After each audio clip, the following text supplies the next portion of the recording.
Welcome to the Business of Beauty, where we help beauty entrepreneurs in building their business and reaching their dreams. This is your host, David Lee. Our guest today is a beauty educator.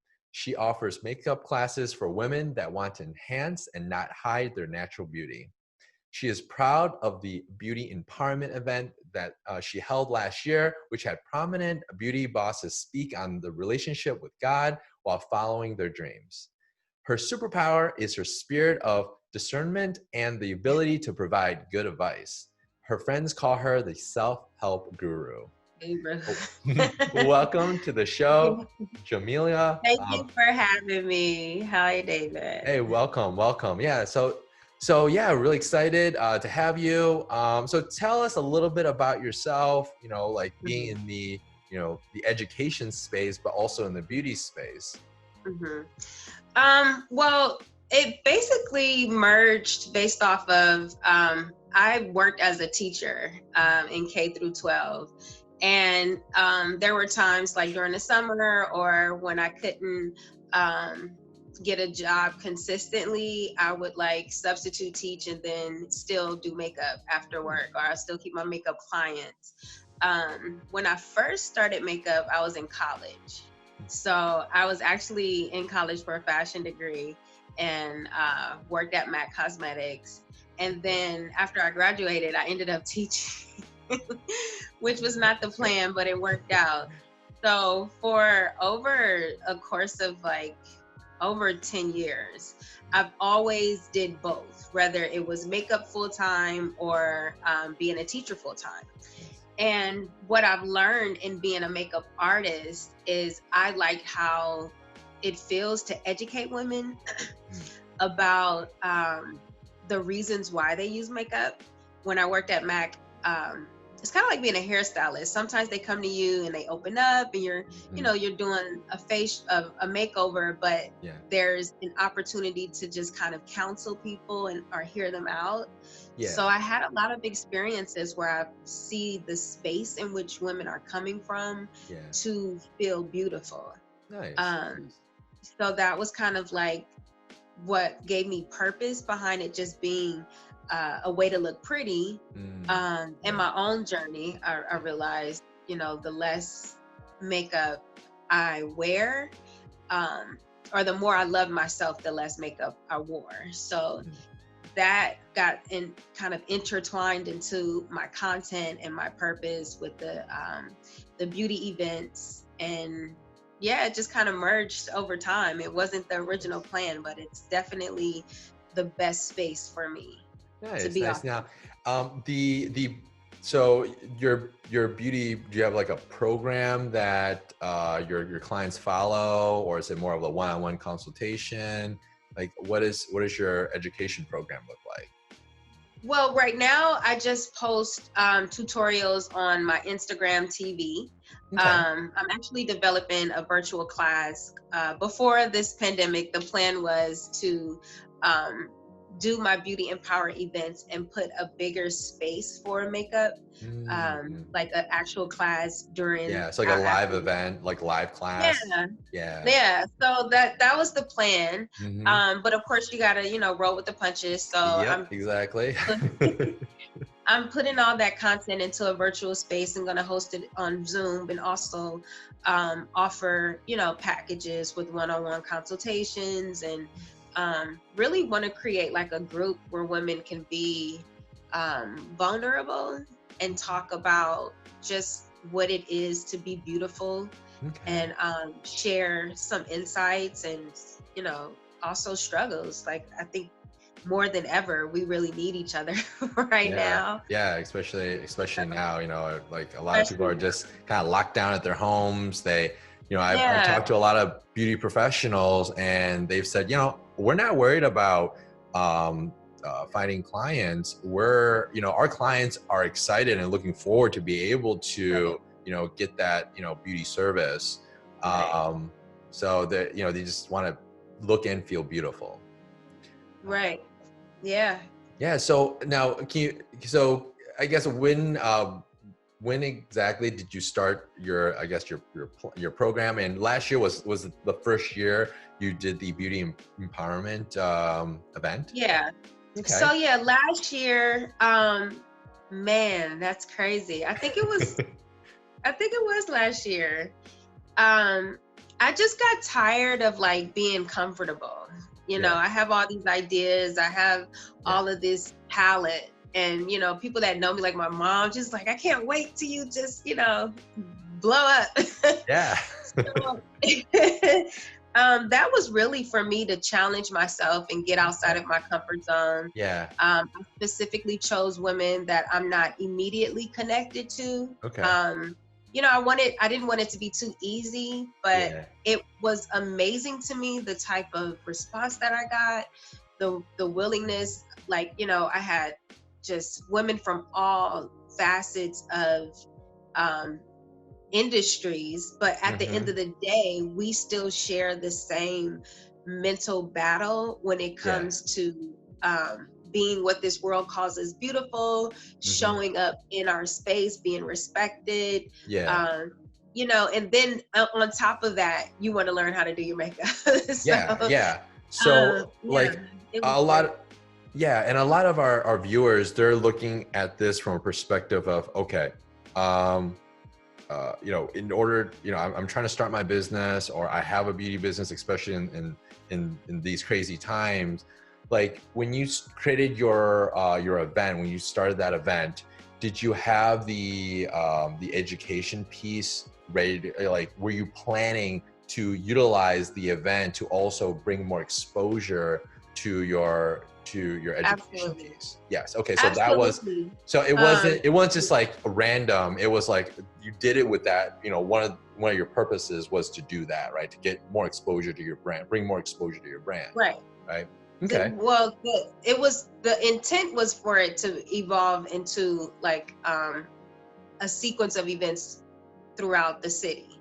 Mm, But the makeup part was something that I put into the second event. The first event was really just about our spiritual journey okay. and you know, defining beauty. So they had different themes, but Mm, um, it was growing to the point where, you know, I wanted to break both into both of those, bring both of those elements into one event. okay. And the response I got was just like, okay, this is what I want to do. And then, Yeah. you know, here comes Corona. Yeah. Okay, cool. Can you tell us a little bit more on like what it was like from the beginning to the end, from the event planning and execution stages? Like, Okay. but like I know there's Um, a lot here, but you know, like first, I guess before we even dive into it, is it worth it, right? For a business owner to bring more exposure to their brand, is it worth spending all this time and investment to create your own event, uh, hmm. to bring more exposure to your brand, but also, you know, connect the community together? You know, that's a really good question. And I think ultimately it determines what you value. Hmm. Um, so I was fortunate enough to be like my first event I had, one of the women on the panel was Courtney Casgraw. And I hope I said her last name right, but she's a partial owner of GBY Beauty. And GBY Beauty is like this like pop-in salon in Silver Spring, California. And they basically just like grabbed me and wholeheartedly allowed me to do my events in their space. Oh, nice. Now, to be able to do that, that was worth it to me because I was exposed to a larger community. I was Mhm. exposed to a larger audience. I was Yeah. exposed to a larger platform. Okay. My panels were Yeah. able to grow to another level of Yeah. women. Like we had the creative director for Forever 21. Nice. Um, you know, I had an actress, Nakiva. She plays on a hit TV show. Like it Nice. was able to just Yeah. expand not only my brand, but Yeah. they're very much inclusive and community based. So Yeah. because our platforms and our ideas of beauty and the reality of it were very similar, it was a great match. Yeah. You So know, normally you wouldn't even be able to get access to this network, right? right, Without having this community event, right, and not just exposure, but now it's like your connections have, I right, mean, probably quadrupled, right? Or right. more so. Yeah. So okay, so definitely a lot of value there. Now our viewers get it. Like, okay, I want to listen to this, right? I don't want to miss this, this segment. Right. How let's talk about how difficult it was from the beginning Um, to you know what? executing the whole piece. Honestly, I'm going to say this, and it may not be the case for everybody, but it wasn't. It was very easy because Okay. I think it was just it for me personally. It was it I should have done it a long time ago. I already had it written out. I already had it planned out. I already did so much of the work that when it was time to execute, it was really like the universe was showing me, yes, like I support you. Like, people were reaching out to me to be on the panel. And, it just like the way it came together confirmed to me that anything I put my mind to, not only can I do, but I'll get the support of people that are just like way farther ahead and they see the value in me. And the next time, the second event that I did, I already had my blueprint. And it gets easier and easier, right? It gets easier and easier. So then after it gets easier and easier, you have to level up. So that's why it was like, okay, let's make makeup a big piece of this as well. And, just broaden the content that people are going to get. And that taught me a lot. Like right now, I'm planning on my 2021 content. So I already like mid-year, I start looking at, all right, what do I want to do? Because I don't like the anxiety. I already overthink. I can be a very, high strung person. So anything I can do to make it easier helps me be more creative. Yeah, and I 100% agree with you. Like as a entrepreneur, business owner, right? Trust me, you're gonna be stressed out enough, right? Oh, so the last thing you want to do is like get it thrown a curveball, like some crazy virus or something, right? And government lockdown, right? Thrown at you, and everyone's gonna get that, right? You just got to be prepared for it, and it makes life easier when there's a plan to follow, at least. It absolutely does. Like my blueprint, I could take this across the world. I already have my letters for vendors, for sponsors. I have content now, like love it. It really showed me. Sometimes what makes it hard is we overthink it. So can you share us any of your secrets? Can you share us like some of the like the process of like maybe like finding guests on to your event, to I don't know, some of the important pieces, right, to putting the event together? You definitely want to create your sponsorship deck. I didn't necessarily share it with everyone, but my original way of contacting people, I had to give them something that made them feel like this was worth being a part of, especially vendors. Where I'm like, where's the value in this, right? I'm charging them. So what I was basically saying, like, I'm putting you in the forth right in front of your target audience. Like we all have the same target audience. And I'm exposing your brand and your product. And I also gave the vendors and the sponsors an opportunity to get on the mic so that they can express their brand from their perspective, as opposed to like, a commercial where it's just whatever I remember down, So I made the event authentic to all of the people that were participating. So that also expand my brand. So if they're promoting the event, that's more exposure. So every time I reach out to someone, that's more exposure. But you have to learn how to put your event and put that passion into words so that when people read it, they feel like, I see what she's doing and I want to be a part of it. So very important to be able to flesh that out without over talk, like talking too much or writing too much out. You know, you want to keep Yeah. it short. Okay. I guess the way I look at it is like when you're writing, and correct me if I'm wrong, like you're not writing at them, but you're writing for them. Right? Does that make Right. sense? Like you're in Right. their I'm writing. shoes.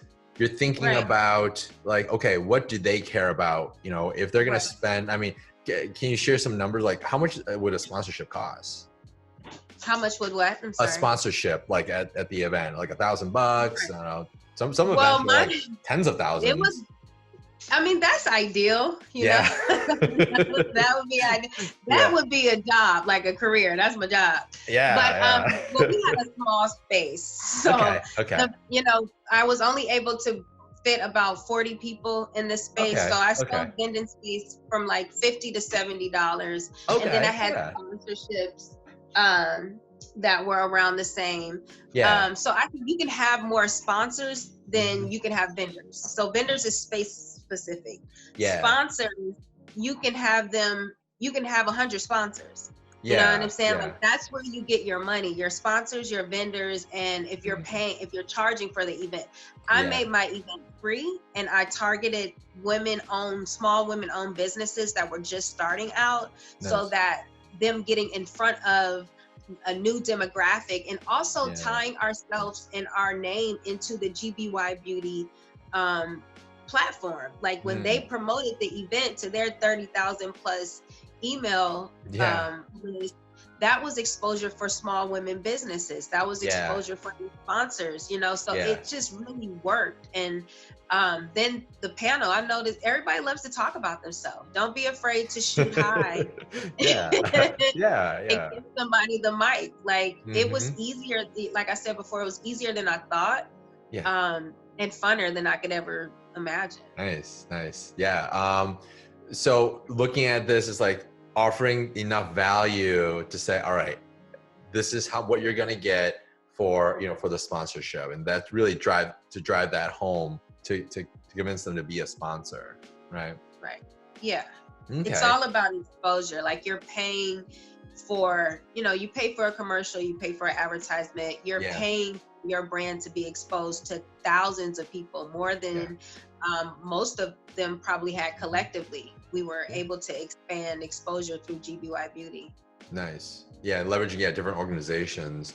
Now you mentioned, okay, so this was a smaller space. You had so your rough number was 40, right? It was about 40 event? To 50 people. Yeah.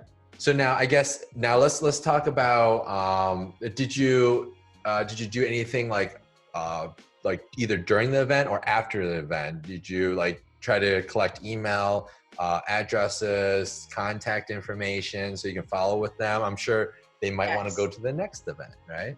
Absolutely. Now the great thing about technology, like I love technology. It really makes being an entrepreneur that much easier. Oh yeah. But the platform Eventbrite, you're able to store or save your contacts. So like whenever I promote the event and anybody signs up for it, their email and how they get their ticket is now, and I have that information to promote anything that I do.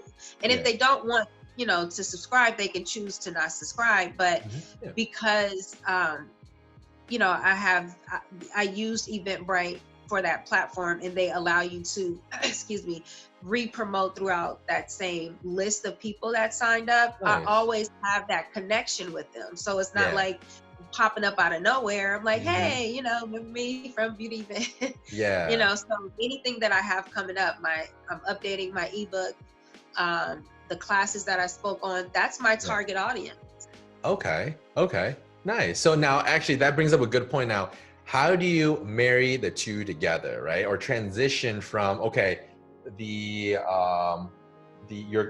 prospect or your potential client finds your event, they attend the event.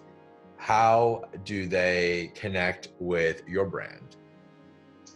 Well, I think that's something I'm actually working on. I'm trying to clarify. I'm working on rebranding, honestly.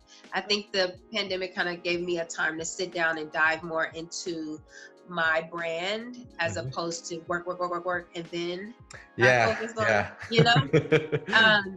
but it's already there. The connection is already there. So as far as what I'm presenting, I present beauty in the context of loving yourself first. Okay. So that conversation and how I promoted the event, that's the same target audience for my makeup classes. I'm not teaching makeup artists how to be makeup artists. I'm not teaching, you know, women who love to wear a lot of makeup. Like the whole purpose of the event was to really just face ourselves in a safe space and, you know, feel authentically beautiful from the inside out, which changes our relationship with makeup, food, how we dress, whatever, you know.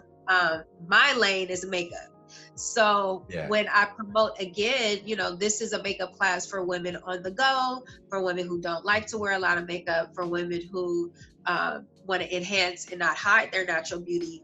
The mind frame before you get to that is where I'm working on rebranding, as far as like the spiritual affirmations and words that need to go along with that. Yeah. You know? It's like your core mission. Yeah, right? That is. Nice. I like that. So you know, you're figuring that out, but at least you have, you know, this amazing you know, database of connections of people. You know, they know you, they know your event now, and you're planning for an event next year, and hopefully by then all this craziness has settled down, right? There's no telling. There's no telling, you know, because like I right now, I think the wisest thing that anyone can do is expand their brand via virtually. Like right now is the perfect time to bank on e-commerce as an extension of your brand, and just showing up. Like this year for me was all about showing up and providing free content. It's about being consistent in my brand and my message. Like I'm a self-proclaimed inner beauty influencer. So where I'm working right now is getting more of that inner beauty conversation going, because I think like we said earlier, that's really a space that we all need now more than anything. So I can teach you how to put your makeup on, but we probably need to talk about how the stress can affect your skin routine, which affects how your makeup look, and you know, relieving stress through walking and talking or prayer or whatever it is. But the conversation, I think I want to bring more of the inner beauty into. It's just like beauty starts from the inside. You know, I'm just thinking like that's like a great slogan or tagline. Right. So we have viewers that are obviously beauty entrepreneurs that have a product line, okay, or a product, and they want to, you know, market it to, you know, to maybe a you know, a professional like yourself, and you know, that, you know, use a lot of different beauty products, right, for different use cases. So like, what would you say to a beauty entrepreneur that has their own product line? Like, what would you look for in a good, solid, like, makeup product? Oh, you know what? My most recent job, I was in product development. So this is good. I got all the good information here. For real. So like it's because of NDA, I can't say, you know, who they are, but I've built amazing brands that I'm very proud of, and I've basically walked them from the start to finish. So for my eye may be a little bit more critical than your regular consumer, because I can tell if you're trying to just get money and slap your name on a private label product, and as opposed to actually developing the brand, the DNA of your brand. Do you have a lifestyle? Do you have a culture? What are your colors in sync? The letters of your font, were they specifically chosen to this, you know, create this world? You know, when brands create a world, that's when you have longevity. That's when you can start with makeup and end up years later in architecture. You know, but if you just trying to get money, you're gonna miss some serious steps and points of authenticity when you're marketing and branding and putting your product out there. But for makeup, I would suggest starting with just lipsticks. Oh, Um, okay. I would not suggest coming out with the whole full product line. Okay. Um, Especially when you're new, you want to start off and make it simple and get used to being an entrepreneur. Get Mm. used to the hours and used to the work and the mental space that it takes to Mm-hmm. promote your brand on top of Yeah. doing the inventory. Because in the beginning, you're wearing all the hats. Yeah. And, you really want to do your competitive work, make sure you're presenting something that's at a price point we're used to paying. Yeah. A product that is popping right now, like liquid lipsticks are very successful products. Matte lipsticks, Mhm. lip glosses, they do fairly well, but Yeah. for some reason we're in this like liquid matte craze, which Yeah. but the companies that are really successful are the ones that actually took the time to make sure that their products are not too dry on their Okay. lips. Oh, So okay. yeah, so I mean, you got to have a quality product, but Yeah. your branding and your marketing has to be, that's the work. That's the So work. really, I mean, like, let's be honest here. Would you say marketing is actually more so than the product itself? I mean, sure, you have to have a good, solid product, but would you say Yeah. marketing is actually more important? It's just as important, because you can have an amazing product, but if you haven't figured out how to communicate how your product helps or makes sense to your target audience, you're not going to make money. Yeah, and you gotta break through that noise, because I mean, how many lipstick options are out there, right? I mean, I don't wear Right. lipstick, but I can only assume like, it's a lot. It's a lot. It's a lot. But I mean, just like there's a lot of options when you go to the store. There's a lot of bread. There's a lot of Yeah. stereo. It didn't stop Yeah, anybody yeah. from So, saying, so like, okay, so let's start with that. So, okay, let's say the beauty entrepreneur, they have a lipstick line. Like, what would be the next step? So, okay, we have this lipstick and we know that it's great for this particular target audience. So then what? What should they do next? You really want to, one thing I think small businesses forget to do is pay for quality photography, pay for quality product photos. Okay. The only way we're going to see your brand is online. Yeah. So if you haven't invested in that being a quality exchange or experience, you can have an amazing product, but that's where the competition is virtually. Yeah. You have to show up and allow, you have to do a lot of the work, but allow people who are trained and skilled to do their job. Put that budget aside. It's worth it, like that's very important. Yeah. Okay. So yeah, professionally high quality photos, to convey your message is because that's what's going to go on your website. That's what's going to go on your Instagram. That's what's going to go. That's your business card. That's you showing up virtually without you being able to say, "Hey, this is an amazing product." That has to be communicated visually through your product photography, through your website, through your Instagram, Facebook, however you show up online. It has to be virtually on point. Yeah, and also, let's be honest, like, we're selling a lipstick. It's not like $1,000 product, so the margin's not that high. So it's not like if you were to go out and manually try to sell every lipstick yourself and like be that salesperson, you won't make it. You right? won't. You gotta create a process that is scalable. So having an online store, being able to sell more than one, maybe sell cases to a distributor, right? That Kylie lip kit was a great blueprint. If you look at what she's offering in one product, in one option, you get the liner, you get the lip color, and I think there's another product. I'm not sure. I think there's 2 or 3 products that come with that. Yeah. So I would look at, when you're expanding your brand, look Yeah. at bundles and kits. Those are Okay. really great ideas because it simplifies the process for people. It takes time. It takes away the time of them seeing like what lipstick goes with this liner or what lip gloss. If you can come out with 3 things, your lipstick, your liner, your gloss, then you have, purpose behind your products. Like Okay. it has dimension. It's not Yeah. just Yeah. one product, but yeah, you have a lot of wiggle room. But Okay. I think Yeah. as far as beauty products, the best margins are hair oil. Oh, really? Hair oil. Yeah, Oh, I hair didn't know oil. that. Some of Uh, my previous clients were hitting 6 figures even when the pandemic hit. wow. Wow. Yeah, That's quite impressive.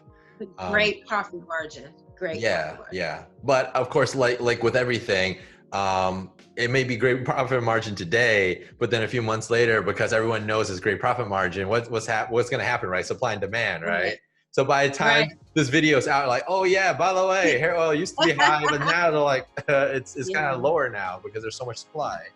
Um, but the important thing is understanding our process, the concepts, right. the foundation, understanding business The foundation. business. And we're not talking about makeup foundation. We're like the foundation of the business here, right? Right, Now, right. for you personally, when you're looking at, let's say, a new product, right? What do Uh-huh. you do? Do you first, like, what are some of the check boxes it has to check off for you to actually even consider it, and then actually using it, and then also, having enough confidence to say, hey, you know what, I recommend this product. Right. Yeah. So yeah, that's a great question. If you look at my previous tutorials on my page, I'm wrapping up a skincare series this month. I don't really review makeup as far as like what I would suggest. Well, yeah, I do. I tell people where to get certain products and what I would suggest for a certain price point. But I think this experience is a little different because with the skincare, it's from small businesses. It's from like one person who's actually running the business, Yeah. and that the connection that you have is more intimate than these big brands, right? Yeah. So what I look at, like I said before, marketing. I look at the page. Like if I'm going to promote it and I send people to your Instagram page, Yeah. it has to look like you're already up and running. Like you're Yeah. already making, like you're Yeah. already making millions. I already see where you're going. Yeah, It's yeah. a It matter doesn't of look time. like it's duct taped together, right? Right. It looks like you know what you're doing. Yeah. I look at ingredients when it comes to the products that I reviewed in skincare. Okay. Because like it's one of those places. Skincare is one of those realms where you can get such great transformation with the ingredients. And when people are making products, like I said before, you can do private label where you're just really slapping your logo or your name on a product, or you can customize it. Yeah. Now customizing takes a lot more time, but this line that I'm going to review next, coming up, Claire, I actually got a facial from the esthetician, and it took her about 2 years to develop the line. Wow. What made me want to try her products was I could hear the passion and the dedication to creating something that, for lack of a better word, is perfect. Yeah. And in her craft. Yeah. Her craft. And when I tell you, when I tried her cleanser, I felt every bit of her intent for perfection. Wow. Like it to have to try a lot of products, but to feel that this person waited till it was right. Yeah. And that and they didn't rush it. They didn't rush it. Yeah. And it's blowing up. It's blowing up. She's already gotten like highlights from Vogue. She's been featured in magazines. I could definitely see this being like a celebrity culture product. Like you could just see like, and then it's amazing. It's an amazing product. Oh yeah. Of course it has to be amazing, but then you have, the passion that kind of drives it forward. So really, You start with those two, I guess, pieces like the recipe, right? Like passion Right. and having a Passion, good quality purpose, product and and, timing. and, and Yep. constantly pushing forward and Uh-huh. tweaking your messaging to get it just right. Because I'm only a guessing, but I assume when she first started, she probably did not get the messaging right the first time, right? No, she's even taken stuff out of her line, I think. Like she Yeah, will not put it out until she feels like it's perfect. But yeah. even the branding, like when she posts pictures on Instagram, there's pictures that have nothing to do with skincare, but it's the same tone and same Mm, mood, and it yeah, evokes the lifestyle and the yeah. culture Nice. of her brand. She really got her avatar down pat. Yeah. Like she knows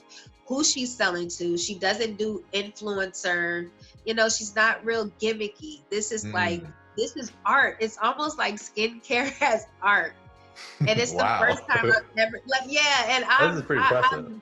it's amazing. Like, I'm Yeah. mind blown. It's amazing. I can't wait to talk about it because Yeah. I see this going so far. But I think if you follow that blueprint, if you come Yeah. from a place of passion and Mm-hmm. purpose, and you don't rush it, and you do the work so that people can not only get a Yeah. quality product, but like a quality experience just from Yeah. looking at your Instagram, you're gonna go way farther beyond Yeah. you could So dream. okay. So I'm gonna play the devil's advocate. Okay. I'm gonna be on the other Okay. side. All right. Well. Uh. Uh. Jameelah, what do you mean? I mean, you're telling me I have to wait 2 years to actually make any money, right? What do I do in the meantime? I'm going through a pandemic here. Right. Right? So what would you tell, the entrepreneur, like what should he or she what should they do, right? For the time being, at least to kind of get by with, That's a good question. Well, right now, it was very tricky in product development when the pandemic first hit, because manufacturers didn't know yeah. how to stay open with, the new COVID laws were changing. Yeah. So you're going to have to just roll that punch out, whether you're doing private label or customizing, Mm-hmm. right?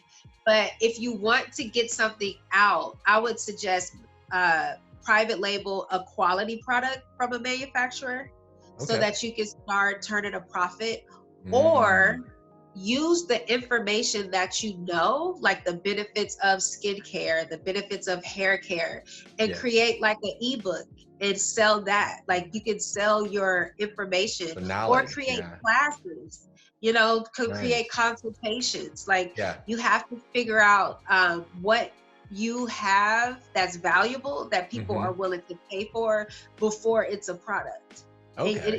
It's your information or your time or your expertise. If somebody can come up and talk to you like this and say, like, I have patches here, and just Yeah. describe what they're going through in real time, Yeah. and get a consultation from you, and you tell them what they can buy, whether it's your product or not, Yeah. that's a $50, 30 minutes that, Yeah. Okay. Okay. I love that, and I don't want anyone to kind of lose hope on, like, oh my God, I gotta wait 2 years to actually, no, build this she did. business. But That's not realize, typical. yeah, some of the pieces you have your ultimate goal, right? And that might be, I want to have my own product line, right? My own custom product line, and I want to share it to the world. And I want to be on Vogue magazine, right? Whatever that is, right? So if that's your end goal, but you can still work towards it and still make money through some of the examples that you just made. Like, yeah, you can go with Absolutely. a private label, and that's already been established, and brand it, in your own brand. And that way you get to learn about marketing, right? You learn about how to brand a product. And of course, your knowledge, experience, like you're immediately like, you can sell your consulting services, right? Right. Yeah. So those are immediate ways to make money. And I love the ebook idea, just selling the ebook. And I've seen where others have sold the ebook, and that's almost like kind of like, how like at the grocery store, you see the ads and the milk's on sale and you go all the way to the back to buy the milk, right? But you still have to go through the whole experience of going through the whole store. So getting the ebook might be the introduction to you, right? Your story, your Your brand, store, yeah. your brand. And then after a while, you know, I've always heard, and I think this is so true. It's easier to sell to a customer, like someone that's bought from Absolutely. you, than to sell something to someone that's never bought from you or heard of you. Right? Absolutely. Yeah, that's even true as a makeup artist at the counter. Mm, They want you to make the experience like personal yeah, so that you can have customer retention. You want that yeah, client that's like, no, I know she's busy, but I'm gonna wait for her. You yeah, know, so it's easier for us to call a consistent client and say we have a new launch as yeah. opposed to, hey, come over here and try It's this, like, who are you? right. But Yeah. the same rules apply, Mhm. it's kind of like a blueprint. When you figure out Yeah. the things that are consistent no matter what industry you're in, Yeah. you got to follow that blueprint. Okay. Awesome. Awesome. Well, I've already taken a lot of your time, so thank you so much for being on the show. Now, For for having our viewers, how can they reach you? um I spend a lot of my time on Instagram. A lot of my content is on Instagram. So at Jameelah B Beauty, that's JameeLahB Beauty on IG. And in my bio, you can get my free makeup book. That's where I'm going to promote my classes. That's where I do my monthly series of makeup looks and skincare and inner beauty conversations. So Instagram is where you can find me.